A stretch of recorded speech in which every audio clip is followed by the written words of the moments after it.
we talked about directional force as a line. When you start dealing with structure, and there's this concept of appeal. It's a big conversation in the animation industry. I'm going to try to define it to you from a drawing standpoint. Is structure ends up being defined through a straight line, and the curve is force, right? Combined, what those two guys do, instead of lines, what you start thinking about is shapes, right? So now we have this shape. So instead of the line being a force, the shape is a force. That's a big jump. This is basically the abstraction of appealing design, right? So what happens is, very abstractly speaking, and you'll see how this starts to get manipulated, you'd have all these directional curves of force, right, that are creating rhythm, and you'd have straights, their opposing sides for structure. You end up with what looks like these like half pie or like cut lemon slice shapes. And again, you'll see that in my first book, or the second one I think does a really great job of explaining this, also in color. And you'll see how like one shape moves into another shape, moves into another shape. Now, the human body isn't created of straights and curves. It's more pliable than that. But to give you an example, let's say I were to draw an upper body, right?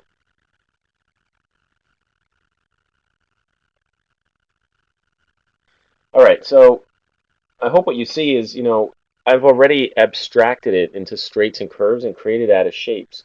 Here, just to give you a sense of what it is that I just drew there. This is the top of the neck, and this is the head, and this is, let's say, the back of the cranium, and here's an ear, and here'd be another ear, right? And this is the back of the head, okay? So here's a shoulder, here's the other shoulder, okay? So we're looking at somebody's back in like a slight three-quarter view. So look at how many different straight to curves I've created in here. This is actually a straight to curve. That's number one. Then we have a second straight to curve, which is the entire back.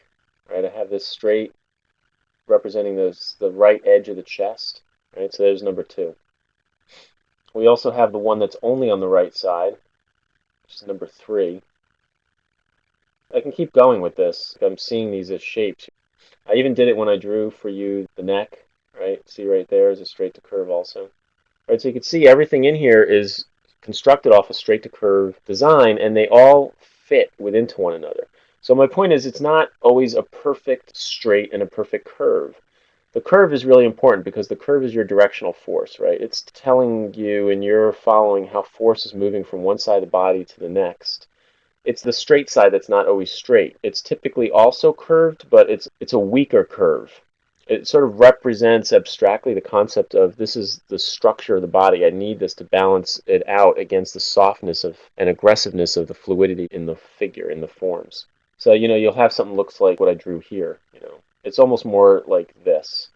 Right? It's not perfectly straight, but it is almost straight, and it's less curved than the curve of force itself is. So you end up with that. And like I said, it ends up being a big arrow itself, right?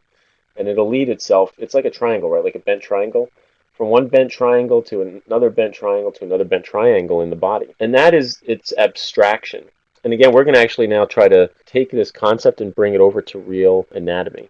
So the rules to making sure that you have force, what you don't want to do is you don't want this, which is, as I just described, like a tube, right? Just parallel. You don't want this, and you don't want this. These are the don'ts. They're the don'ts because, remember, force was asymmetry, right? We had asymmetry of moving from left to right, right? That's what's creating force and allows force to be rhythmic and bounce back and forth, right? You're looking for rhythm, and rhythm is doing this, right? It's like angling from one directional force to the next directional force and so on. These three shapes, although they're created out of forceful lines, they create shapes that are not forceful. This goes perfectly straight up and down. There's no asymmetry or rhythm. This shape, number two, force moves in symmetrically again, equally on both sides, right? So force basically like tries to come in here and then just gets evened out, becomes straight and gets pinched in there. On this one, force, if it is even in this shape, it's basically trapped at the top and trapped at the bottom. There's no way for it to basically come out of this shape. This number three also is I have to say, you see all the time, right? Because I know I did this when I was in like middle school. You draw like muscle guys, and the muscle guys all look like this. Here's the guy's face, right? And this is his arm, right? And it doesn't look right. You don't know why it doesn't look right, but you draw these muscles as almost like spheres, right? And it's because our anatomy, first of all, isn't built like that, because our anatomy is much more fluid and rhythmic than that type of musculature. So that's why this stuff's not working.